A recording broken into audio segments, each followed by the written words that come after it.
7, 6, 5, 4, 3.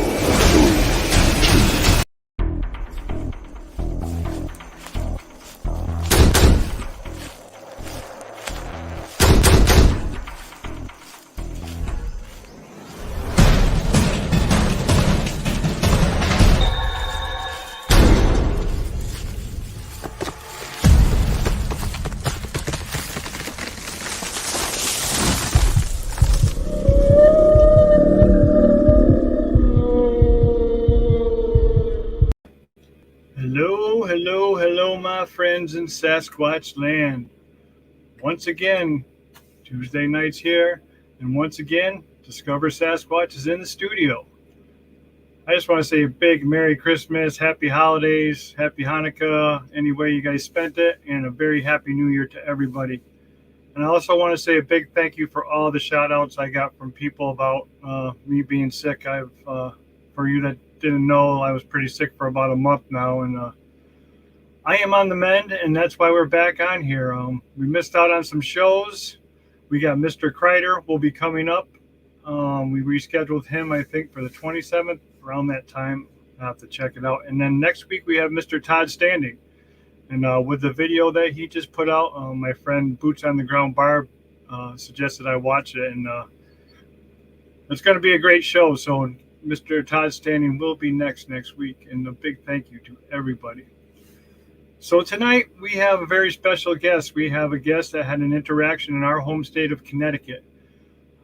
Ash is a great guy, and this is the first time that he's letting this out. He's had a very tough time talking about what happened, and we have actually talked him into going back to his spot this year and going camping. He's buying camping gear and everything.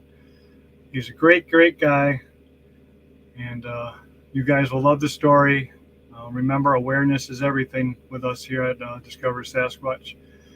We need to get that out to people, that these beings, creatures, people, whatever you want to call them, are walking the forest with us. So again, thank you for all the well wishes. I am on the mend. My back was snapped again today by a really good chiropractor, and it feels like $1 million right now, but I'm icing it while we're on the air. So thank you. And the website is in building mode right now. Some exciting stuff is starting to happen with it. So hopefully by next week, we'll be able to launch the debut of the website also. All right, so let's play Ash's entrance here, and then we'll get on with the interview.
And it's a badass song. Welcome to Discover Sasquatch, my friend. Thanks, man. It's good to be here. Well, I just want to say we are very honored here at Discover Sasquatch to have you here, and we are very honored that you chose us to, reach out and talk about the subject and talk about, how you were feeling about the forest and the woods still after all this time. And just want to say a big thank you. You know the reason. Please, everybody, we're going to let Ash tell his whole story. I think it needs to be said from the beginning to the end, and then he will take some questions at the end. So without any further ado, I will shut up, and I will let you take over, Ash. Well, I don't want to do that, but I will tell you a story. Back in about 84, I was dating this girl, still in high school. And it was May, and we had gone to her father's house. Her father and mother were divorced, and we visited with their family there, and I got to meet her half brother. And we got talking through the course of the day and many, aperitifs about his love for camping. And I told him, man, I'm a camper. That's what I do. I even went so far as to have my parents send me on a program called Outward Bound in Rhode Island that did the last 65 miles of the Appalachian Trail and then to Katahdin, climbed Katahdin, and then canoe back. It was supposed to be for like teenagers with drug problems and stuff, and I had none of that. I just wanted to go. So he told me, I asked him where he was going because I had no idea in that area where to camp.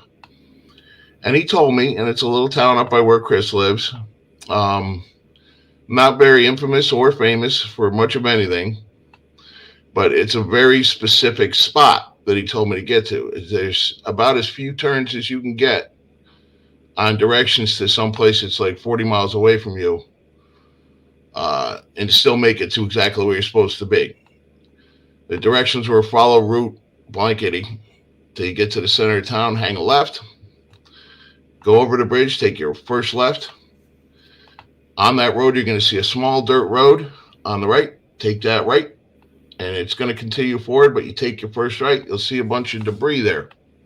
That's where you park, and that's where you can camp.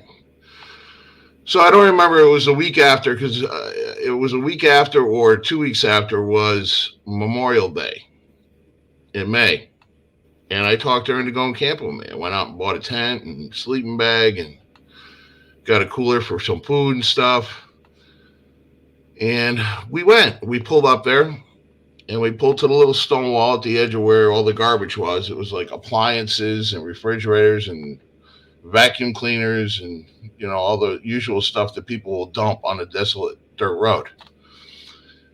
We get out and we hike in about 50 yards maybe, and there's a tent set up around a fire ring on the right side, and there's chairs there. Back in those days, they weren't those folding chairs that fit in the bag, and they weren't the ones with the bungees attached or anything like that. They were just lawn chairs, the regular lattice work beach chairs. But everything was there. Sleeping bags were in the tent. Lantern was hanging in the tree. Axe was... Sorry, that's my ex-wife. Axe was in a stump. There was cut firewood. And I'm like, all right, we're not really going to try and disturb these people. So, let me turn this off. So I said, let's hike further up into the woods. Of course, further up into the woods, we found this logging road. And the logging road literally had a tree. I don't know. Through the center was probably 4 feet through the center, because the grade of the land was you come in and then the land started to go up, and the logging road went on a sort of a less of a pitch of a trajectory there, and this big log had come down over the road, so we had to walk underneath it. Walked up, came to a dry creek bed, crossed it, and on the other side was a pretty good sized stream.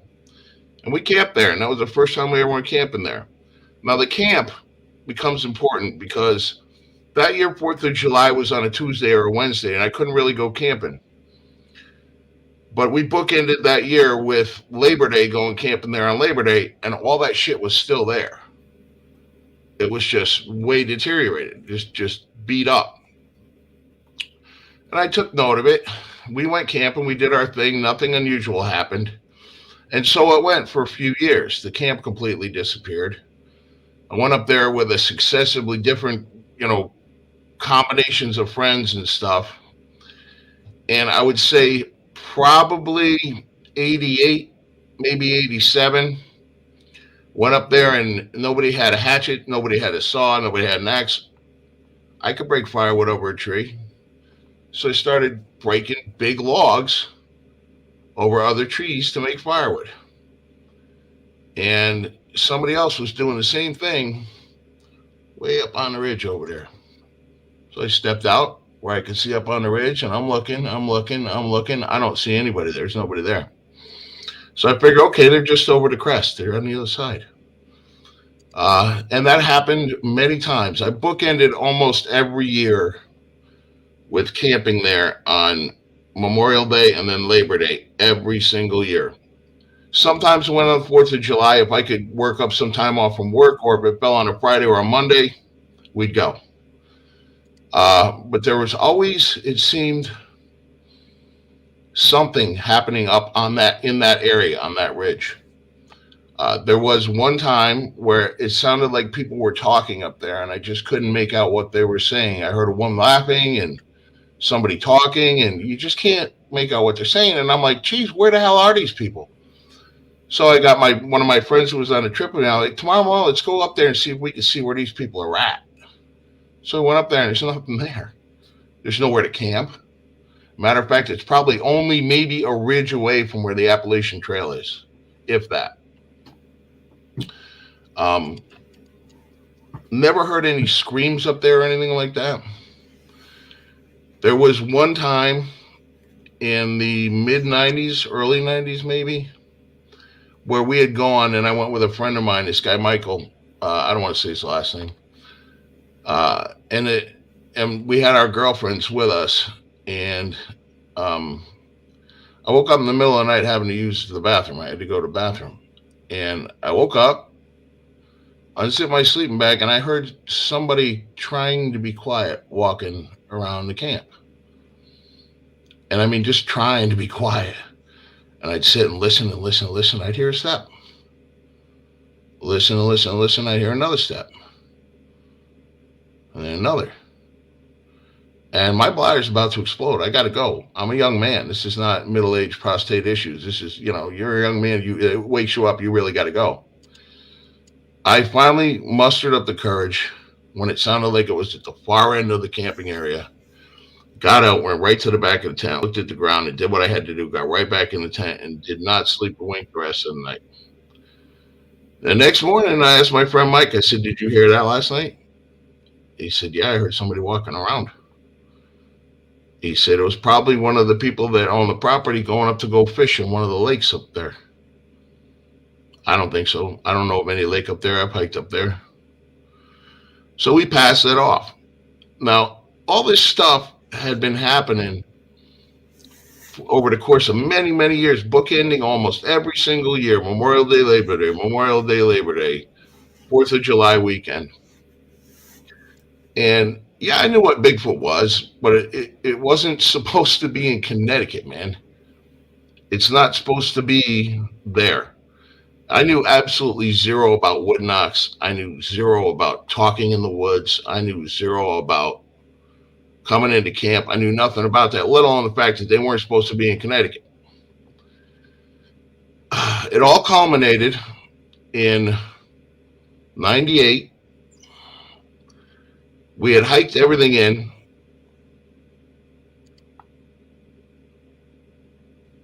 I believe it was Memorial Day. I'm pretty sure it was Memorial Day. We hiked every because it was the last trip I went with that girl. We hiked everything in up to the campsite, which is about a mile walk, maybe a little more, not much farther than a mile. And we started to set up camp. Of course, there was something left back at the car that one of the girls couldn't carry, or for whatever reason, didn't get brought all the way the mile in up to the camp. So I said, I'll go get it. I had my tent set up and ready and everything. I had all my gear unpacked, my sleeping bag laid out. I'll go get it. So I start walking down the trail. And I believe I turned around because I forgot my keys, or the keys to the car. And when I turned around and started back, something caught my attention up on the hill. And I looked, and there's this thing there. And my mind just turned off. You didn't see that. And I looked back down the trail like this. And I looked again. Still there. What do I do? What do I do? I just kept walking to camp. And I went and I sat down. And the crew that I was with are not the kind of guys that you discuss such things as seeing a large, giant dude in the woods. You just didn't do that. And they were, well, why didn't you go get it? Give me back my keys, blah, blah, blah. I didn't say an effing word. I didn't say anything. I just sat there and poked the fire. I did that for many more hours. They went and got the stuff. When they were leaving, I remember thinking to myself, they're going to die. They're going to die, and if we stay here tonight, we're all going to die. So, but I didn't say anything. I might have said maybe, be careful, something like that, if I said anything at all. But I never said anything about what I saw. And when they came back, 20 minutes or so later, I was like, okay, man, you were tripping. There's something bad wiring in you, or there's something wrong with you. You didn't really see that. Years after that, and I never went camping again there. I went camping one other time, wild camping, and that was at Burlingame State Park in Rhode Island. If anybody knows, Burlingame State Park in Rhode Island is it's a state park, man. It's like one of them places where everything's wide open. There's like a beach there, and it's constantly crowded. And that was that 4th of July after that. And I haven't been camping since. And years after that, life went on, became who I was going to be, got married. And my wife had bought me a big screen TV for my birthday. The stipulation was I had to finish the basement off because we had nowhere else to put it. So I finished the basement off. I got my gift. And I believe that was the year that Bigfootville, the documentary in Oklahoma, came on.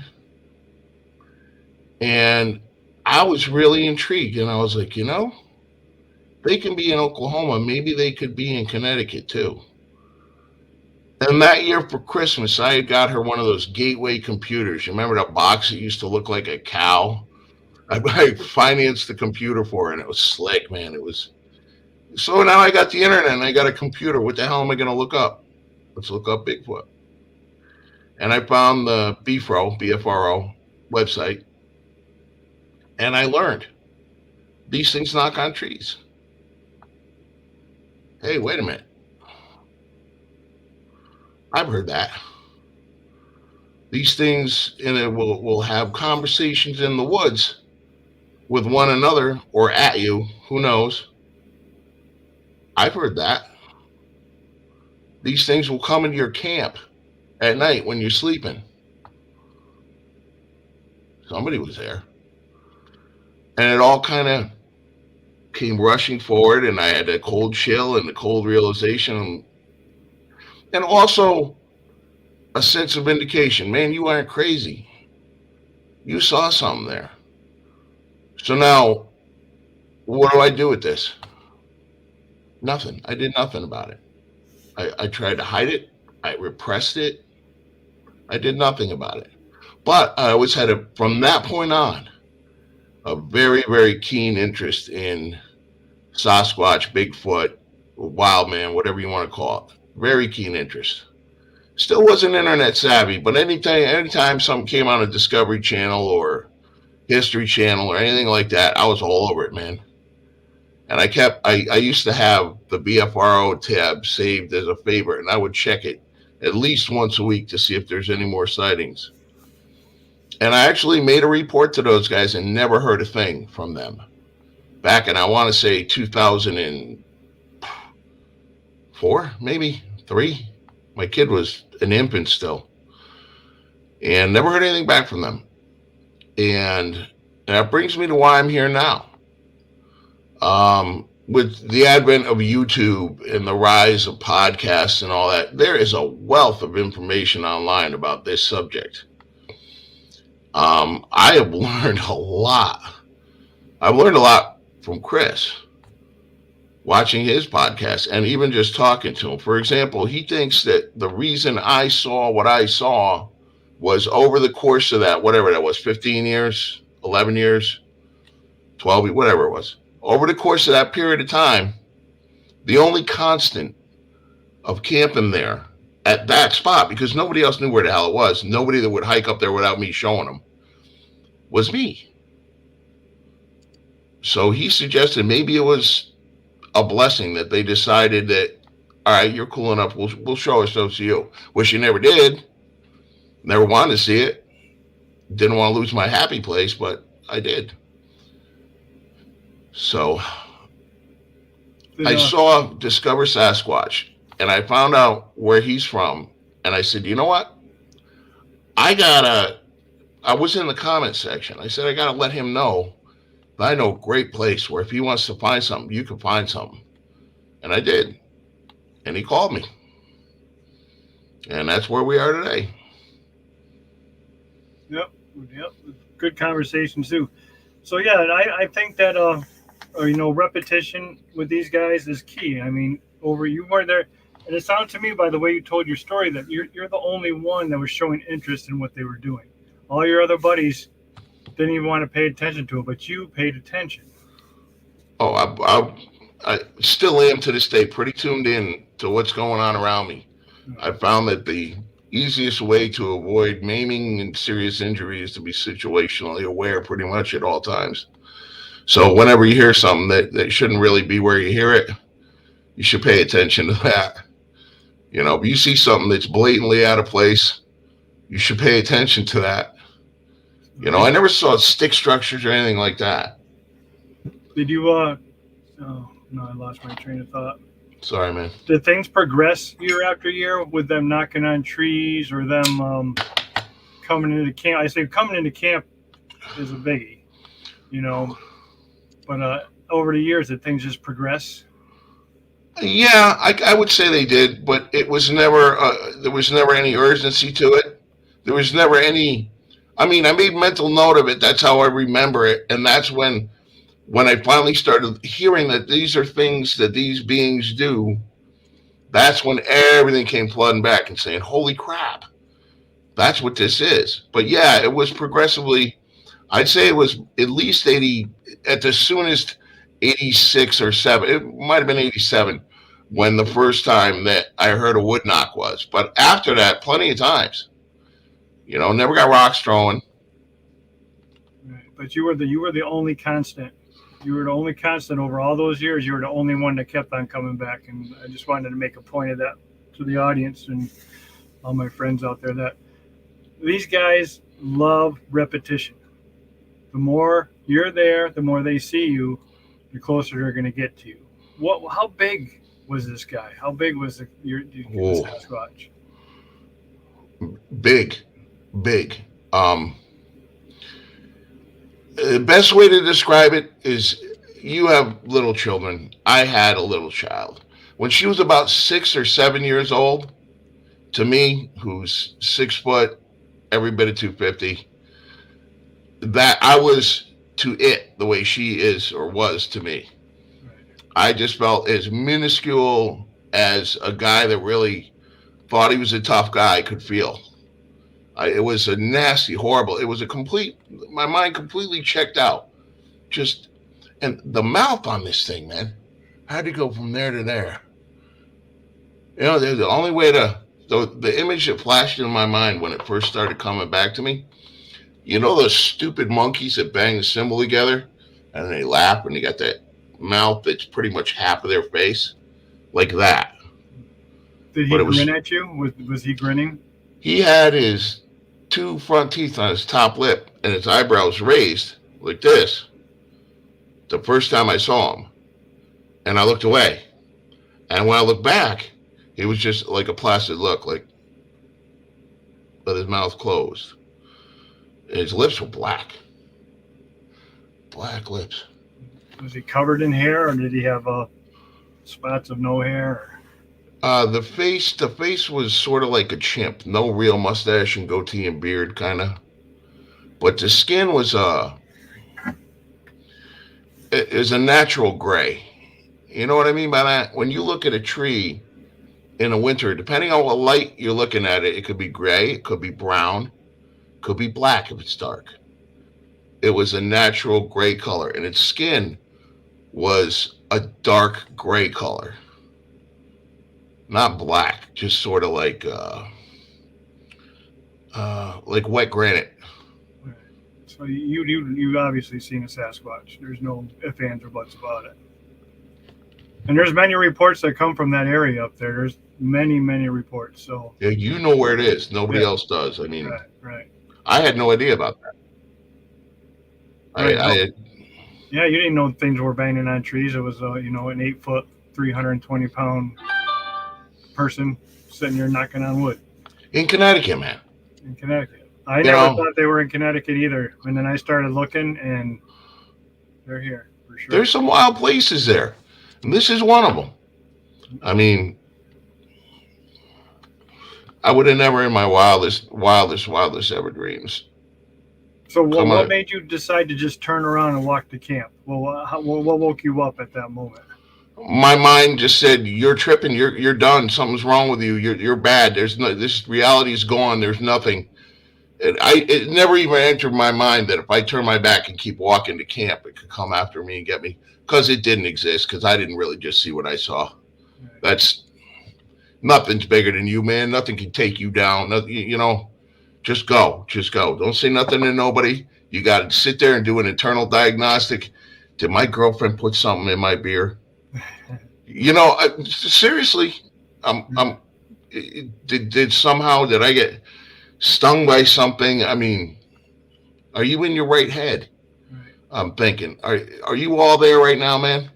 You You got know, a reality check going on. yeah, Along and with reality. but that wasn't part of my reality. So So that interaction. How long have you been out of the woods now? I've never gone back since that one trip since out there. '98, since '98, I 98. have camped in a camper at an organized campground when my daughter was young. I was dating a girl and we bought I guess it's called a C style RV, where it's got like a truck cab mounted with a big camper on the back, and we had a campsite up in Prospect Mountain Yep. up in Granby, Mass. Yep. And we did that for a couple of years, but when she grew out of it, and my camper actually burned down on the highway in Hartford, um, and they comped us a cabin that weekend. But ever since then, and never been back. I mean, an organized campground to me, that's not camping. That's glamping. You don't stay in an RV, man. You feel the ground on your back. You feel the chill in the air in the morning. There's no AC. If it's hot, you sweat. If it's cold, you freeze. That's camping to me. I mean, and I loved it. And I'm really, really nervous about going out there with you, but I feel like I got to do it because it was such a big part of my life for so long. You know, I mean, what'd you do when you had Labor Day and Memorial Day off? You did whatever your favorite thing to do was, didn't you? So you Right. had 3 days to do it. Yep. That's what I did every year. Yep. And a lot of people just don't realize that these guys are real, and they walk our forests, and people need to be aware. Everybody, even if they look at you funny and you put that thought in their head, then maybe you'll change somebody. You know what I mean? Like They need yourself, to you know. never thought in a million years when you turned around you would see a 7 foot creature looking at you eye to eye. Nope. Right. And people need to know. If it could be in Connecticut, it could be wherever the hell you are. And especially this is why I came to you, because you're right there, man. You got a better shot than anybody, because I know they're there. I know they're there. Right. You I'm know, looking forward to it. I'm looking forward to it. I'm terrified, but I'm going. Yeah, I'm excited to see how things go. We're gonna film everybody. We're gonna film the whole camping trip, and from start to end. We're only gonna go away for 3 days, but uh, we'll see what happens. If anybody's gonna have another interaction, it's gonna be you. And if that one's still there, he's gonna know when he sees you. Oh, he was. I'm convinced he was fully grown when I was there, Right. and he was a grayish color. So I don't know if that means he's old or if that's a natural. I don't know. I don't have no idea. But hopefully, if he is, he will leave me the fuck alone. I don't want to see him again. I mean, I want you to see him if you want to see him, but I don't want to see him again. Like I told you the other day, I'm not. If I got to go in the middle of the night, I got bottles for that. I bought special bottles for that. I'm not getting out of my tent. Right. Once it goes dark, I'm in. Hey, you gotta watch out with the F bombs. Oh, sorry, man. $20 to the swear jars, Gary would say. So, all right. So you have, let's see, how am I going to put this scenario? Your girlfriend's brother. You're sitting by a campfire and you guys are all talking. Would you just come out and tell them about your experience and, try to see what you would do just by out of the blue? You wouldn't approach anybody like that? Nope. So Nope. that's why it's so important to have people like you on these podcasts where it reaches somebody. Even if we can change one or two people's minds that these guys are in the woods, then that's great. I mean, that's all worth it right there. It absolutely is. It absolutely is. And like I told you before, you are very well positioned to be able to prove that this is a reality. Right. You know, It's a great platform, and that's why I do it. I don't do it for any other reason except for people to meet each other. I mean, we got a bunch of friends on the chat. They all know each other. They say hello and hi, and it's just the podcast is a great experience, and I'm so happy to have you as a guest. thanks, man. I've never done one before. I'm, No, you you did know, well. You're doing well. You're doing well. You guys, we'll open up the questions. Uh, Please, all capital letters. So, what are you expecting when we go back to the spot? What do you think is going to happen? you know, I really don't know. I really don't know. If nothing happens, I'll be very happy and I'll go camping many more times from here until the day I die. Uh, Put it that way. So I'm not necessarily for your sake hoping that nothing happens, but for my sake, I kind of am. I know you think that they wouldn't hurt us, but I don't know, man. I mean, he didn't hurt us that day, but when I seen him the first time, he looked surprised. I mean, he you you know how a dog looks at you, all right, and you look at their eyes, and their eyes look black. They're not really black. They're like a dark brown or some other color, but you can't see that white part of their eye. The first time he did that, like that, like that, right on the edge of his eyes, it's like a dog. You could see. So the second time, no. But I don't. He was surprised to see me. Maybe I just.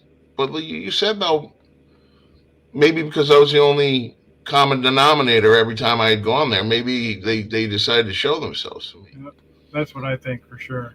I think they're migratory because I can't really, for the life of me, remember any real serious thing happened that stuck in my craw on July, on 4th of July weekends or 4th of July trips. I sure remember Memorial Day and Labor Day, which to me would be, on your way home and on your way out to wherever you winter, you know? Right, right. Here we got a question from Donald Fuller. Is the area you saw it hardwoods or pine? It's a mix. There's sparsely pines, but it's mostly hardwood. And I think that makes a huge difference. These guys need dark. They need to be tucked away where you can't see them. That's how they operate. I don't understand how he was on the side of the trail and you guys all walked by him and you turned around and you caught him. I don't think anybody, I know I didn't look up there on the way up, I mean, and it's a pretty steep gradient the way it goes up there. So, and he was a ways up on there. And thinking about it, I'm thinking maybe he was stepping from one of those giant ass trees to another one, or my language, one of those giant trees to another one. And I just caught him mid step. And he was like, "Oh, I'm busted. I might as well stand there and blow this guy's mind." It's pretty dark in there in the end of the year when all the foliage is up and when all the foliage is starting to come up. You know how you get that? They call it spring green, where everything's that bright lime green, Yep. and all little itty bitty leaves are popping on the underbrush and the forsythia and all that. You can't really see through that. Nope.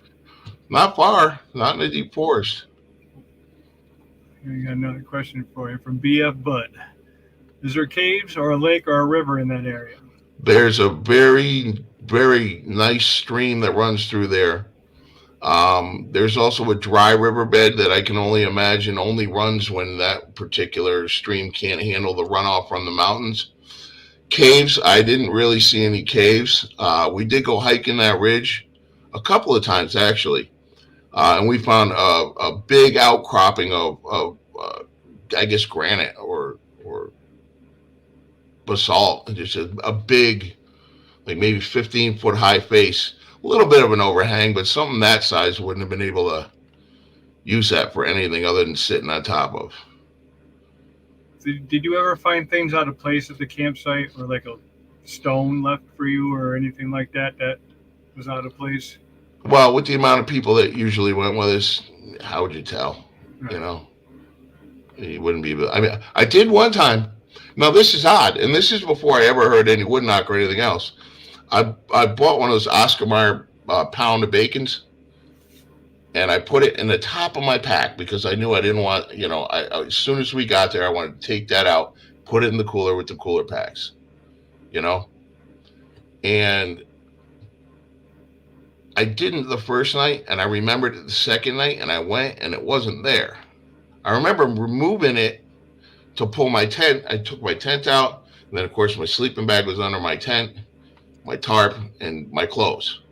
I pulled the tent out, moved the bacon, took out my sleeping bag and whatever else was in the bottom, and put it back in there. And I didn't put it in the cooler. But when I came back the next day to put it in the cooler, it wasn't there. And I just assumed the girl I was with put it in the cooler. She hadn't put it in the cooler. It was gone. But that could have been anything.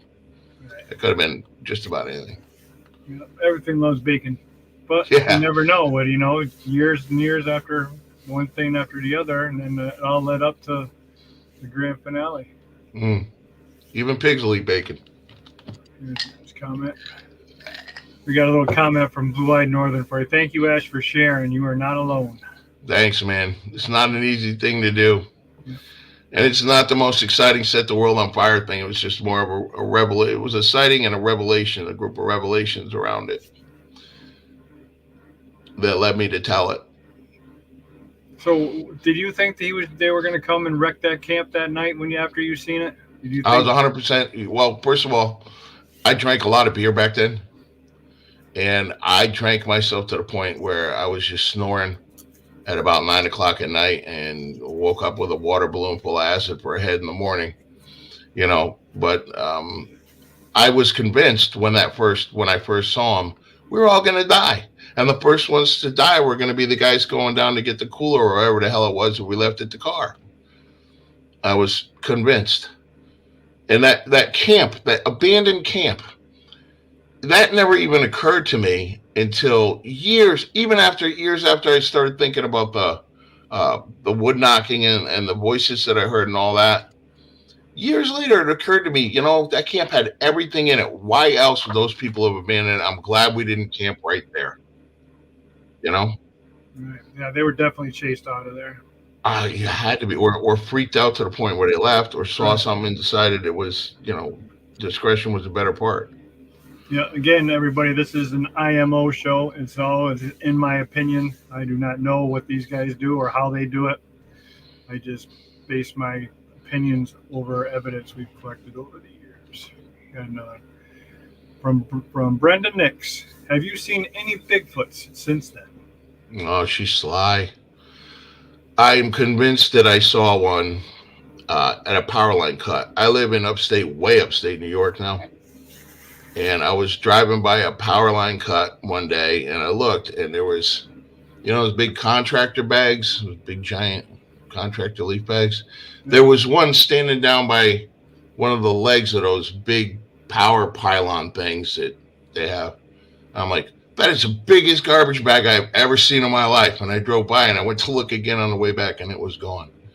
It wasn't a garbage bag. And then there was one other time when I was waiting for a friend to pick me up. I'd gotten into an accident. I hit a deer at every bit of 65 miles an hour and destroyed my Jeep. So I needed a ride to work, and I was waiting for a ride to work one day, and I'm sitting on the couch at the house I used to live in, which is also very rural. And I looked out the window, and I could have sworn I saw a head and shoulders walk across at an angle across down the street and between two houses and off into oblivion because there's nothing over there. There was woods over there. Do you think he was chasing that deer and that's why he ran out in front of you?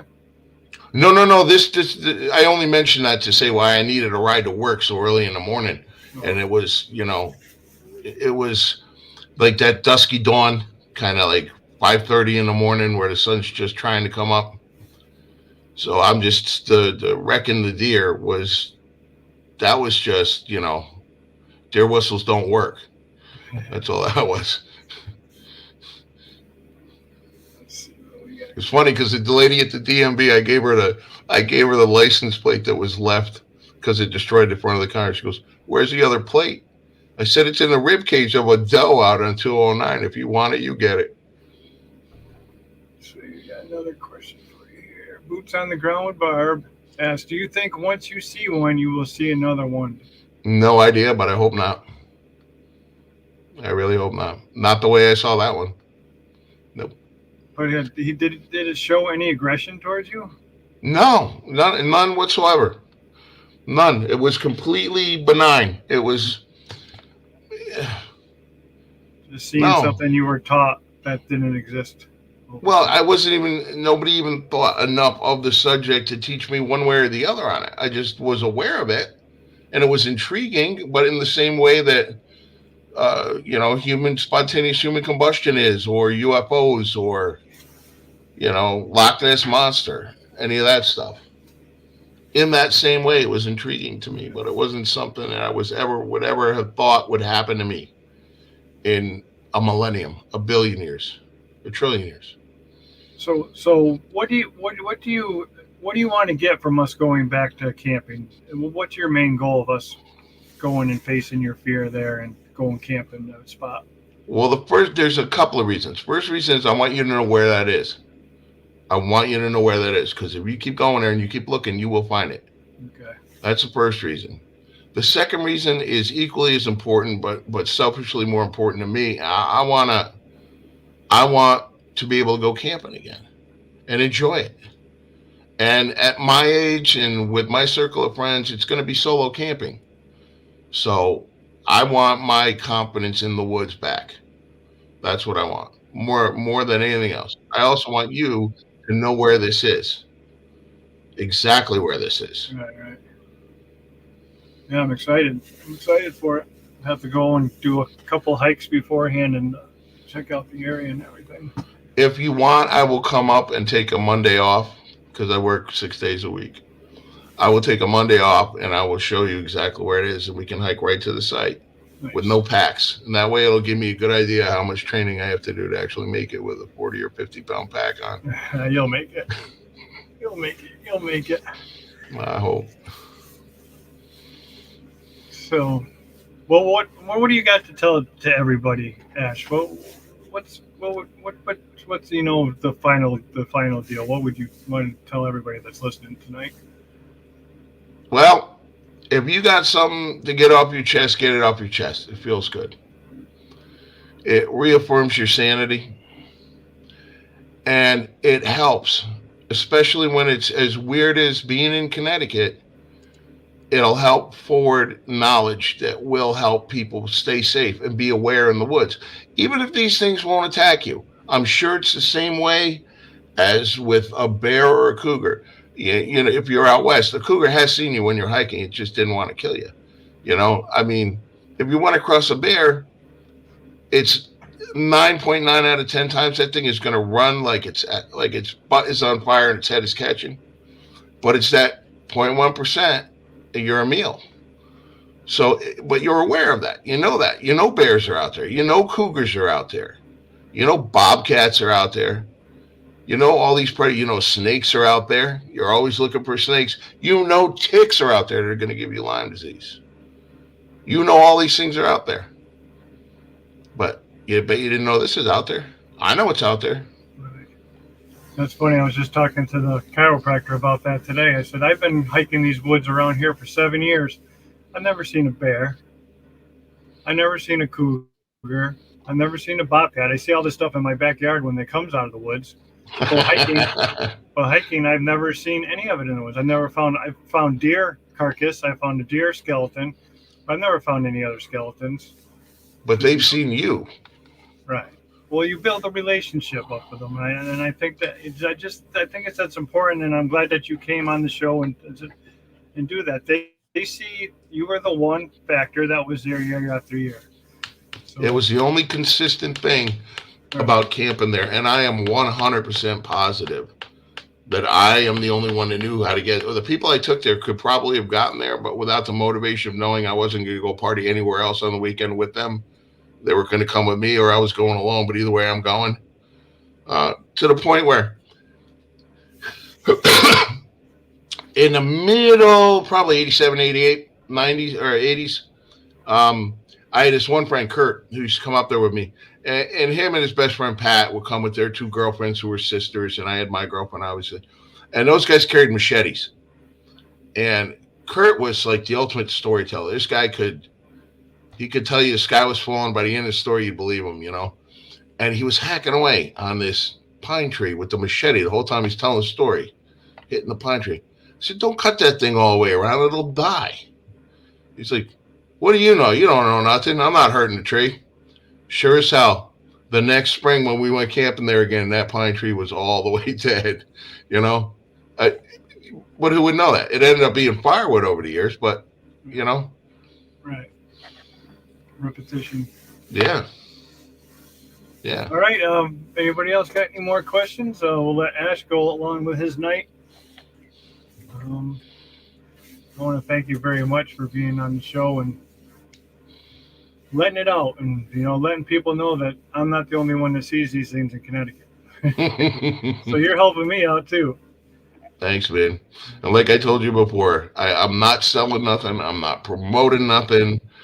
I'm not giving. I no other reason other than I know you're on a mission to educate people about this, and I know it's out there, and it's got to be of benefit to somebody. It's got to be worth it to somebody. It's worth it enough for me to come on your show and tell my story. As bland and dryball as it is, it happened, and it is there, and do something with it, man. It's not bland and dryball. You saw a Sasquatch. You saw something that wasn't supposed to exist. You seen it eye to eye.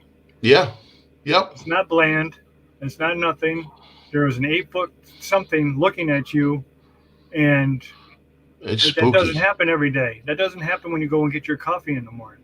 No, thank God. So it's not. I wouldn't be getting coffee. It's not dull and bland, and it needs to get people like you. Now people can tune into this podcast and listen to you, and you're just a regular. I'm an investigator, so they're going to say, well, blah blah blah. He's in the woods, but you're not. You're not. You came to us because you had to get it off your chest, and now we're actually going to go camping and get it done and get you back in the woods. And that's our focus. We don't want to go see anything. We want you to get back in the woods is our main thing. So. And like I said, we could do some dry runs just so you can see exactly how to get to the place, so that when you want to do the research on it, you absolutely can. It's far enough from where I am now that I don't think I could do it but once a year. And if you want to, I'll go out there with you once a year. But it's far enough away from me now that it's got 3-hour plus drive. Yeah, right. It's not around the corner anymore. No. It's not around the corner for me either. It's a good haul from here too. Is it really? Yeah. Probably about an hour, 45 minutes, hour. Well, all right. It's not bad. But it's not 3 hours, but. Yeah. I mean, I have to come at it from a kind of a rural route. I mean, I could go all highway, but you know what you're going to get when you cross into Connecticut from New York. It's a mess. It's a nightmare. I would have to go the back way down to 8, You got a bunch of thank yous. You have to check the chat afterwards. Thank you for sharing. Oh, no problem, man.